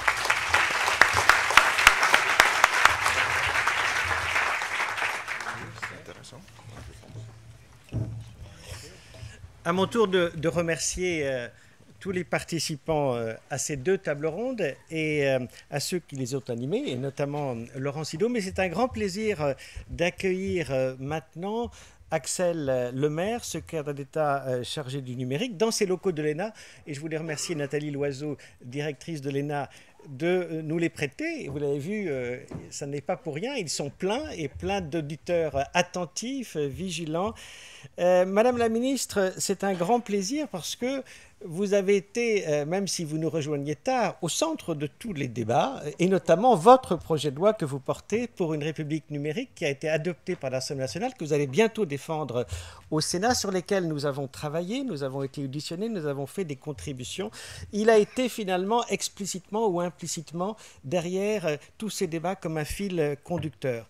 Vous partez d'un constat, les données sont aujourd'hui un moteur, un carburant, parfois même si cette analogie est parfois trompeuse, de notre économie, singulièrement de notre économie numérique, et tout cela est porteur de promesses comme cela est porteur de risques. Et à ces promesses, à ces risques, il faut des réponses de régulation, et je voulais saluer la présence du président de l'ARCEP, Sébastien Soriano, de nos collègues de la CNIL, Édouard Geffray était ici, je voulais saluer le commissaire européen à la protection des données, Giovanni Buttarelli, nos collègues aussi de la Commission européenne et du Bundeskartellamt, il y a des réponses de régulation et nous devons travailler en réseau, l'autorité de la concurrence, l'ARCEP, la CNIL, et encore travailler encore plus ensemble pour apporter des réponses cohérentes, des réponses communes. Mais ces sujets appellent aussi des réponses politiques parce que ça n'est pas seulement le consommateur, l'internaute, l'acteur économique, mais aussi le citoyen. Et c'est là où votre parole est, je crois, précieuse pour conclure ces travaux. Les sujets qui sont abordés dans votre projet de loi, je pense à l'ouverture des données, je pense à la portabilité des données, je pense au sujet de la transparence et de l'information du consommateur sur les critères selon lesquels sont sélectionnés les contenus auxquels il a accès, le principe de loyauté des plateformes, tout cela, ce sont des avancées importantes qui ont aussi une résonance sur la concurrence qui va, je dirais, jouer entre les différents acteurs. Et c'est la raison pour laquelle, en vous remerciant une nouvelle fois, Madame la Ministre, je vous cède la parole.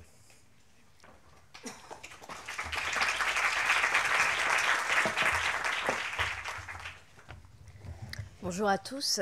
Monsieur le Président de l'Autorité de la concurrence, cher Bruno Lasserre, Monsieur le Contrôleur européen, Monsieur le Président de l'ARCEP, Madame la Directrice de l'ENA, Mesdames, à qui je souhaite de voir vos droits respectés 365 jours par année.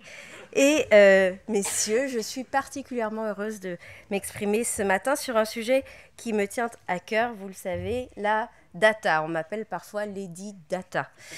Je suis d'autant plus heureuse de participer à cet événement que je crois que c'est la première fois qu'un régulateur indépendant dans notre pays se saisisse à ce point de l'enjeu de la donnée, de son utilisation par les entreprises, du point de vue de la régulation économique. C'est un sujet d'une importance absolument cruciale pour aujourd'hui et certainement pour demain plus encore. Pourquoi ? Parce qu'il nous invite à repenser littéralement les fondements du fonctionnement des marchés et de leur régulation. Dans le grand public, la question des données, elle est généralement abordée sous l'angle du respect de la vie privée et des données personnelles. Et c'est un aspect absolument fondamental. Mais ce qui est fascinant, c'est que cet aspect qui concerne les libertés publiques au départ dans notre droit, aujourd'hui rejoint complètement la dimension économique des données. Alors il faut le traiter juridiquement en tant que liberté publique puisqu'il conditionne l'acceptation sociale des nouveaux modèles économiques que permettent d'engendrer les données. Mais ce n'est pas le seul aspect. Et il me semble tout à fait important de poursuivre ce travail de réflexion et d'action sur les interactions entre données et régulation économique. En cela, vous serez précurseur, peut-être même avant-gardiste, j'espère, notamment au niveau européen. Alors, je vais surtout vous parler d'économie. Je suis rattachée au ministère de l'économie et je crois que nous avons un besoin de pensée économique sur ce sujet. Donc vous pardonnerez mes propos qui sont sans doute assez théoriques, mais je vous assure, j'ai testé à 4h du matin cette nuit sur mon bébé, ça marche, il s'est endormi. et donc je vais essayer de vous faire ainsi patienter avant le déjeuner, en abordant 3 questions. D'abord, en quoi les données changent le fonctionnement de l'économie, les enjeux que ces données soulèvent et que je constate, et c'est la seconde partie pour la vie privée, l'innovation ou pour les accords commerciaux internationaux, et puis enfin la vision plus globale que je souhaite promouvoir pour notre pays et en Europe, notamment via le projet de loi en cours d'examen au Parlement. Alors d'abord, qu'est-ce que les données changent dans le fonctionnement de l'économie ? Elles ne sont pas un élément nouveau du fonctionnement des marchés. Je pense en particulier à la statistique publique, qui est un des fondements de cette économie. Un exemple, les récentes incertitudes concernant le taux de croissance chinois montrent les effets potentiellement très néfastes d'une économie dont les indicateurs ne reposent pas sur des informations forcément fiables. Alors voilà des décennies en France, plus de 60 ans, que nous organisons la collecte et le partage des données au service de l'économie. Mais évidemment, l'informatique et ce que nous appelons aujourd'hui le numérique démultiplie les sources d'informations et de données et pose de nouvelles questions dans la sphère économique qui touchent au modèle, au suivi des clients et aux passerelles entre les secteurs traditionnels et le secteur du numérique.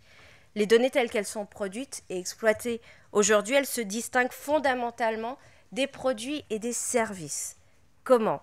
D'abord parce qu'elles sont non rivales, c'est-à-dire que leur mise à disposition auprès d'un tiers ne prive pas leur détenteur initial de leur exploitation.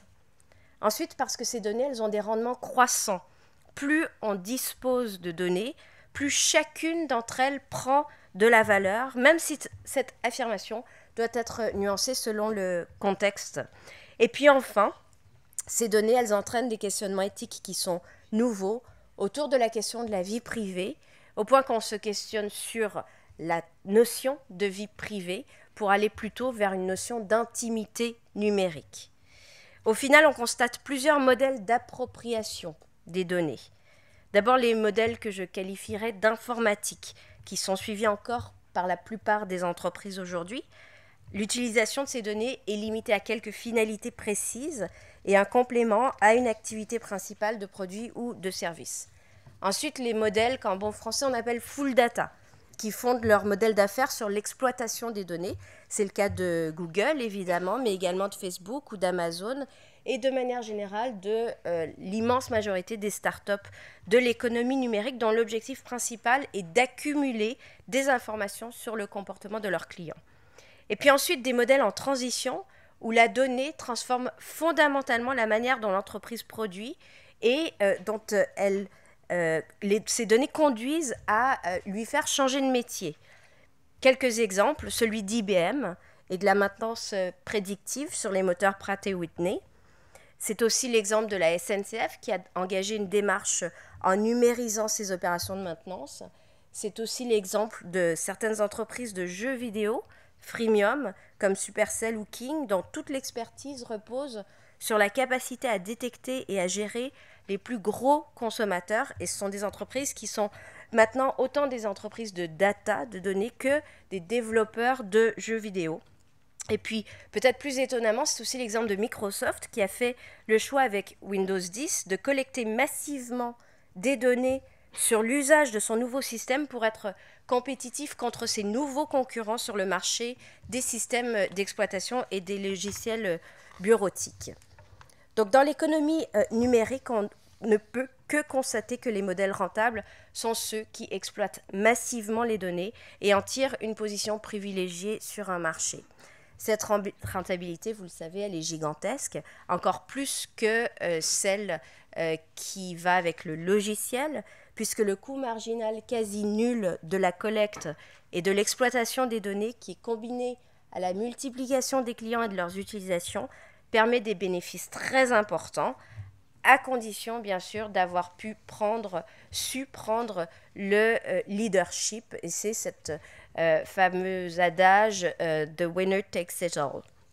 Les équilibres qui garantissent le bon fonctionnement d'une économie de marché, c'est-à-dire la limite entre une rente qui finance l'innovation et une rente qu'on dirait abusive, à laquelle il faut mettre fin, eh bien, ces équilibres doivent à minima être repensés pour l'économie de la donnée. C'est pour moi le postulat théorique et intellectuel fondamental.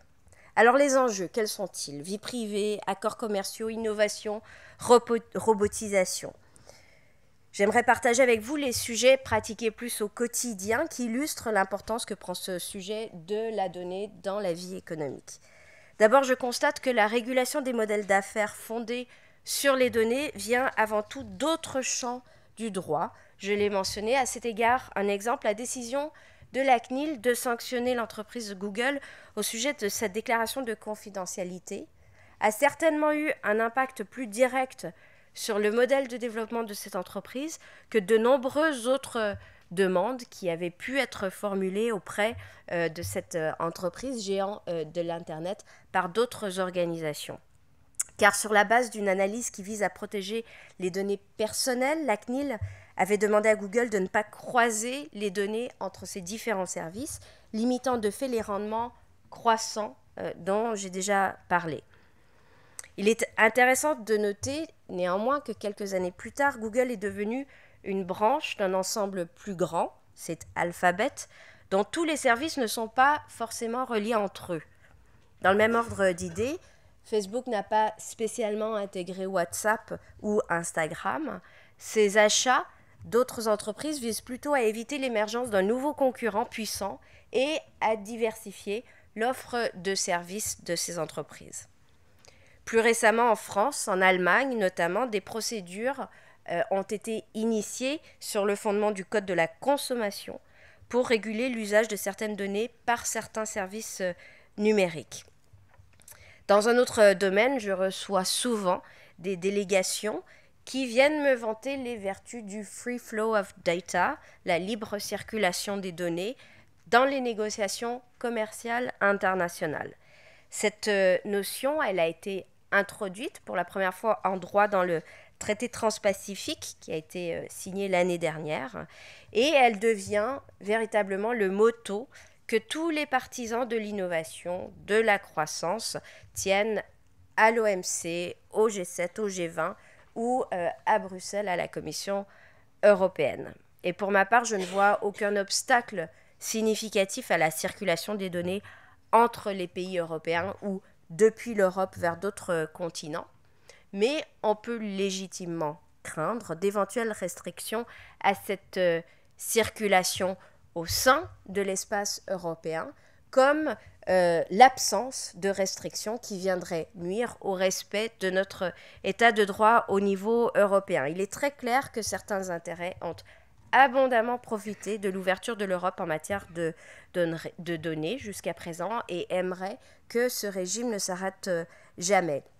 Et là encore, à la charnière entre deux types de droits, eh bien c'est au nom des droits fondamentaux que la réglementation économique change. Avec l'annulation de l'accord de Safe Harbor, nous nous sommes aperçus que le régime préexistant était plus favorable aux entreprises américaines qui exercent en Europe qu'aux entreprises européennes établies sur le territoire européen. Et je ne suis pas persuadée que le nouveau Privacy Shield viendra rééquilibrer cette inégalité qui est étonnante. En réalité, j'en doute fort. Je trouve parfois la position de la Commission européenne naïvement angélique, mais j'ai bon espoir que le règlement sur les données personnelles qui entrera bientôt en vigueur vienne clarifier les obligations de l'ensemble des acteurs économiques, quel que soit leur lieu de domiciliation. Enfin, je constate que pour toutes les entreprises de l'économie numérique, la collecte des données des utilisateurs est un actif essentiel pour faire évoluer un produit ou un service et pour bien connaître la concurrence. La concurrence la plus féroce, elle s'exerce sur cette capacité à collecter des données. Qui me les fournit? À quelles conditions? Selon quel prix? D'où l'importance concurrentielle des services qui constituent des points d'entrée pour les autres services sur un marché, les smartphones, les moteurs de recherche, les réseaux sociaux.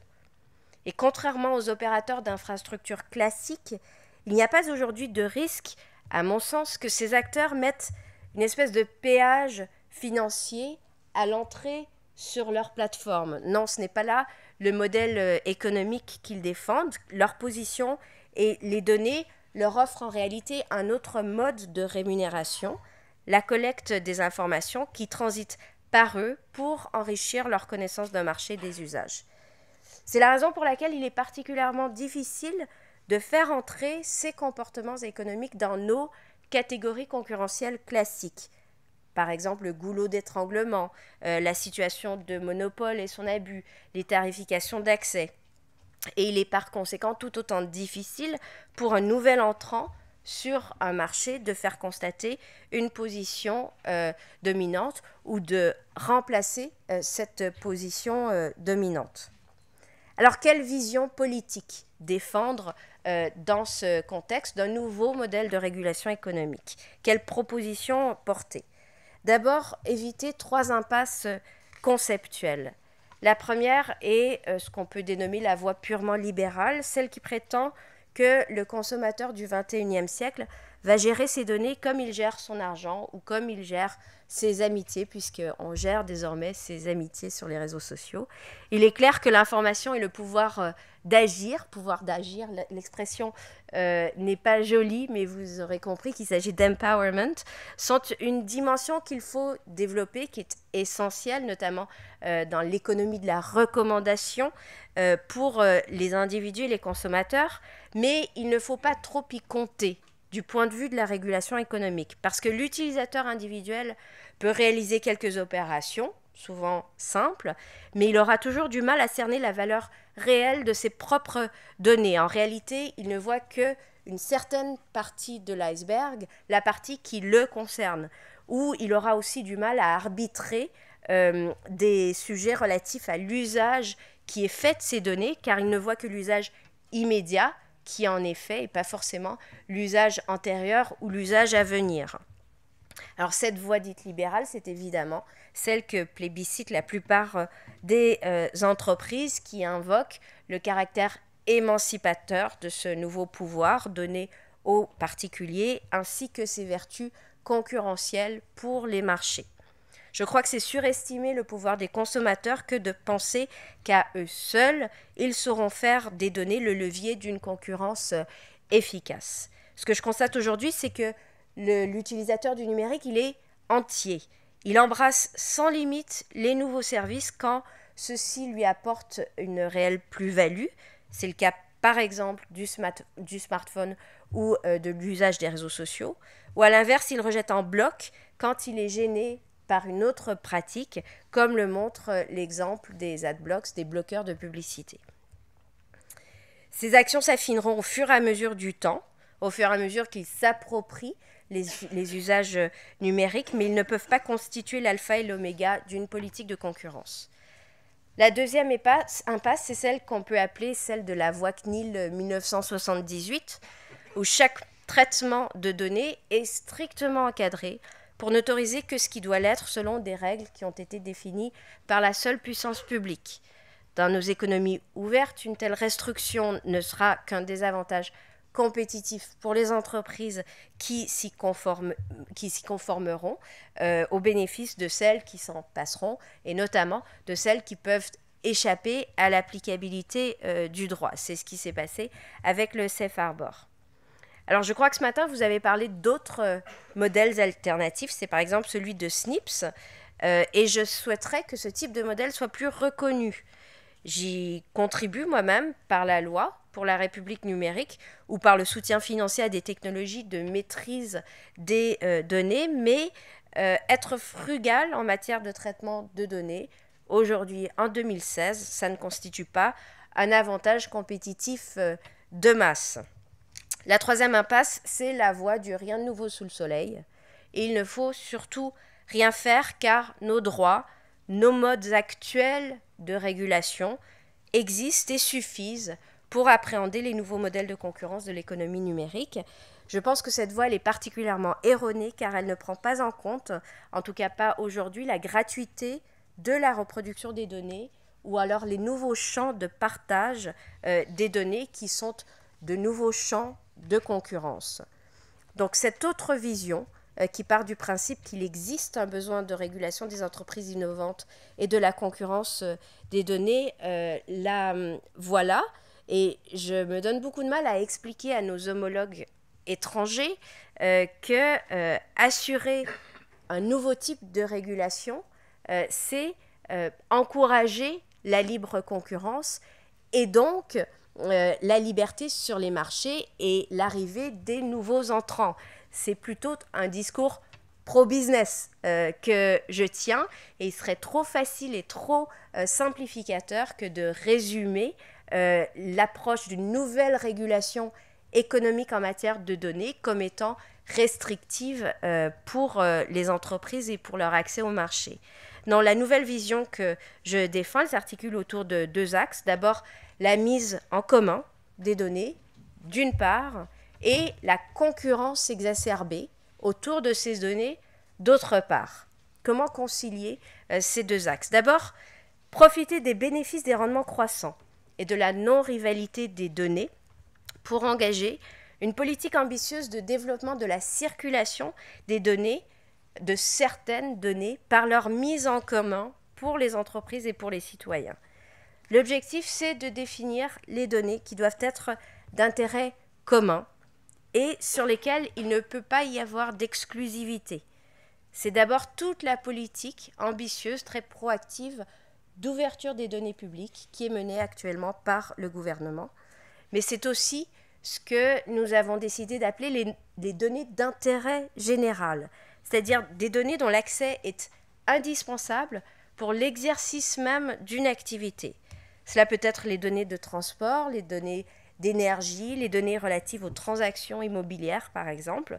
Demain, ça pourrait être des données fournies par les plateformes elles-mêmes.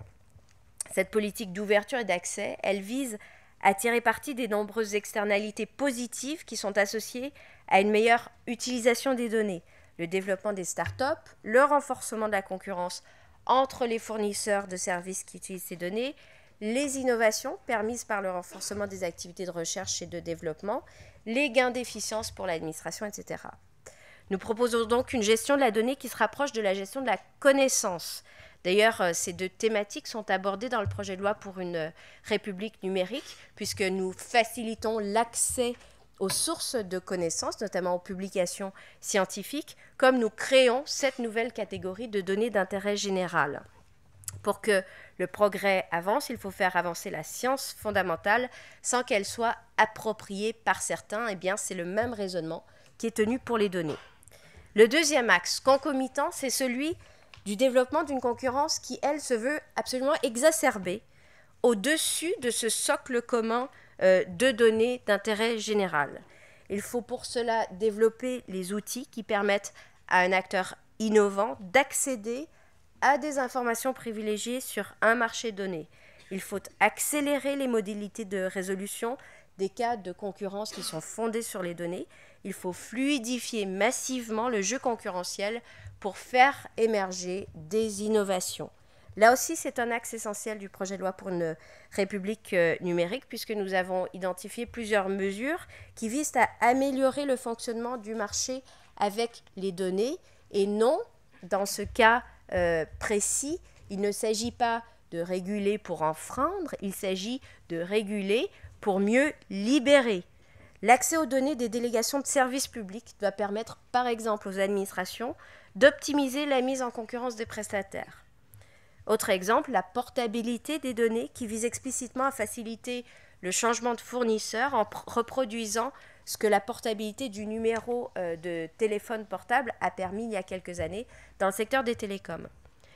Autre exemple, la loyauté des plateformes, ce principe que nous introduisons dans notre droit qui vise à garantir un accès ouvert des entreprises innovantes aux consommateurs en contraignant les plateformes à respecter certains principes, des principes minimaux de transparence, d'information, et qui visent à les empêcher de capter à leur seul profit les informations obtenues auprès des clients. Bien évidemment, ces mécanismes concurrentiels, ils doivent protéger les investissements et ils doivent permettre à un opérateur d'innover sur la base d'une rente qu'il aura constituée. Mais pour moi, la question de la concurrence et des données se joue ici, et c'est la question fondamentale. Je suppose que c'est celle qui a animé vos débats ce matin. Il s'agit de trouver le juste équilibre entre le premier type de données, celles à verser au pot commun, car elles sont essentielles, car elles fournissent tout leur potentiel de valeur en étant partagées largement. C'est comme la lumière, plus elle se diffuse, plus elle prend de la valeur. C'est l'inverse des ressources naturelles brutes comme le pétrole. Et puis, l'équilibre avec le second type de données, celles qui constituent une innovation, qui doivent être soumises au jeu concurrentiel classique. C'est ce délicat équilibre que j'ai proposé de tenir dans le projet de loi pour une République numérique. Et je regrette que les débats n'aient pas suffisamment porté sur la dimension économique, justement, et concurrentielle de l'apport de ces nouvelles notions. Enfin, il me semble absolument essentiel de renforcer la coopération, les échanges entre toutes les autorités de régulation concernées. Nous parlons ici de la concurrence, mais on voit bien que la CNIL a un rôle à jouer, l'ARCEP également, la DGCCRF, Etalab par exemple. Toutes ces organisations contribuent à mieux comprendre la valeur et l'impact des données, et l'avenir d'une régulation efficace sera celui d'une coopération de plus en plus étroite entre tous les organismes concernés. Donc voilà ce à quoi je vous invite à travailler. Je comprends, Monsieur le Président Lasserre, que ce sera une des priorités des prochains mois, des prochaines années aussi, je l'espère, en particulier avec nos homologues européens. Je me réjouis vivement de ce travail engagé avec nos amis allemands, puisque nous avons parlé du travail au niveau national, mais c'est bien naturellement au niveau européen que doivent être aussi définis les outils de régulation dans le secteur de la donnée, comme cela a été le cas par le passé dans tous les autres secteurs économiques. Je vous remercie de votre attention.